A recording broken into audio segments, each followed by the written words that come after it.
Let me fully introduce myself. I'm Griffin Danvers. I started out as a kid training horses and helping friends train their dogs. I've always had a love for animals and a way of working with them and understanding them. Um, that said, I had no idea yet that one day I would need a service dog myself. So when I was 16, I had brain surgery, which forced me to rest for a year. And according to my surgeon, I would not live past 30.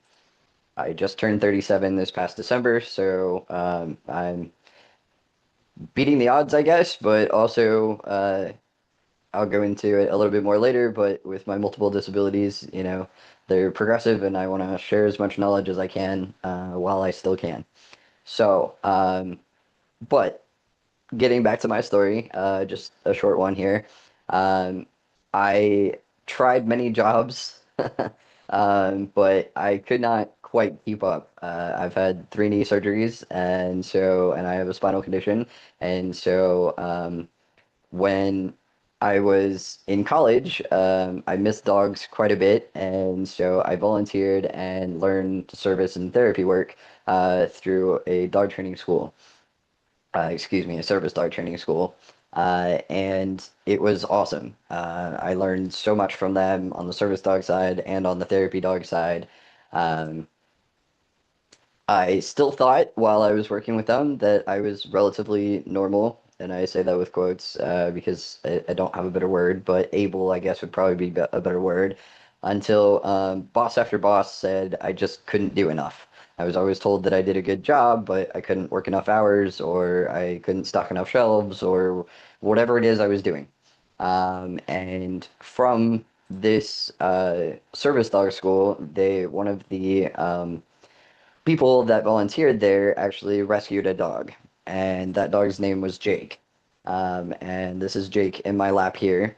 Jake was not originally intended to be a service dog. They rescued him and they brought him to the school to socialize him and train him and find him a forever home. And I fell in love with him. And so I took him home as a pet, having no idea how he would change my life. Um, and there was this moment where I was sitting on my couch and I just could not, for the life of me, reach the remote. I lived with chronic pain. I have most of my life, and I was in a flare and I couldn't reach it. Now, I had not trained Jake. Jake naturally enjoyed fetch. He's a border collie mix, but I had not trained any task. He was a pet.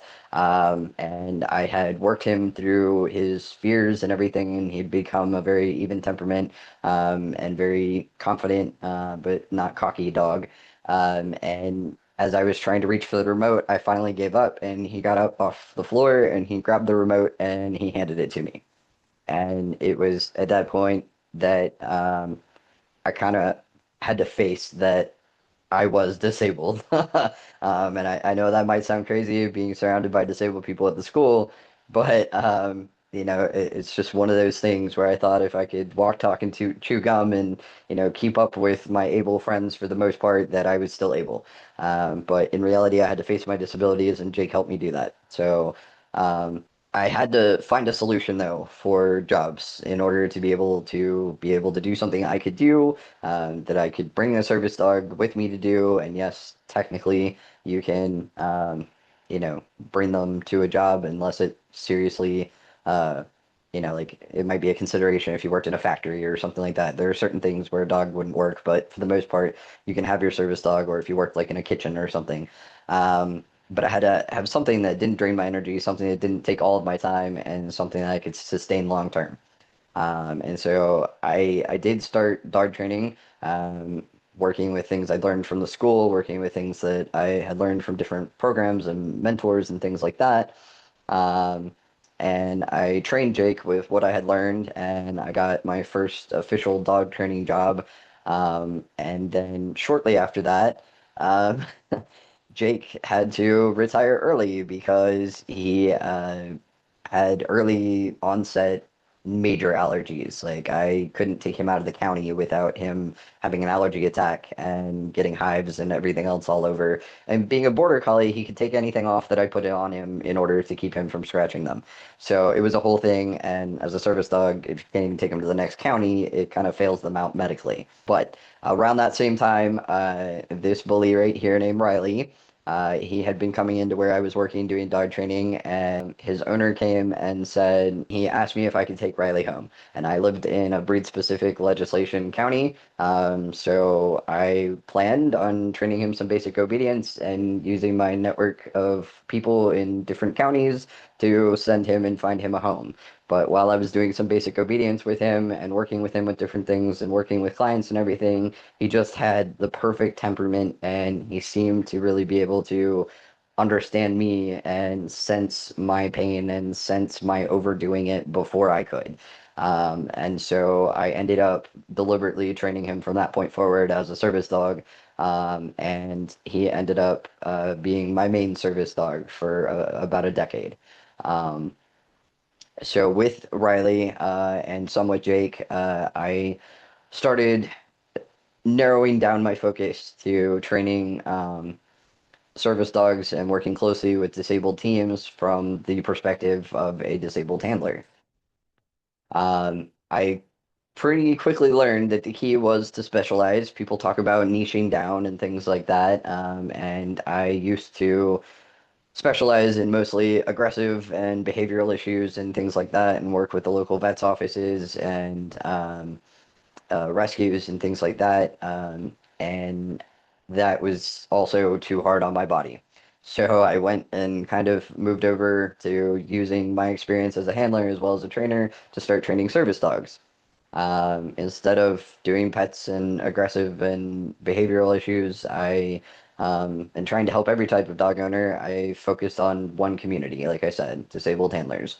And then it ended up being kind of a word of mouth thing, and people would see me around town with my service dog, and I ended up getting a lot of disabled handlers started seeking me out because they felt understood, and with the trainers they had been working with, between the homework they were given or the way that they were talked to and multiple things, they felt like the trainer just had like a set program and wasn't adapting to their disabilities. And they were having a hard time, being an owner trainer and they needed support. So seeing me out with my service dog, they would ask where I got him trained, and then I would say, well, I, trained him myself. I'm a dog trainer as well as a service dog trainer. And then they would start working with me because they felt like I got them.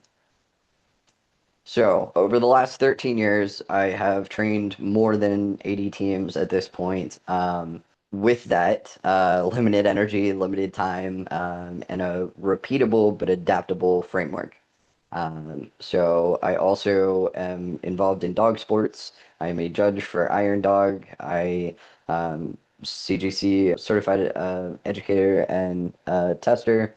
Just for the record here, I did not train Shorty Rossi and his pit bull, but I met them and he made a huge impact on me, and I learned a lot from him and from his rescue work and his service dog work. And so I was very thrilled to meet him, and so I don't want to take credit for that in this picture. So if I can do this with my body and my limits, I believe that you can do it with your skills and your experience.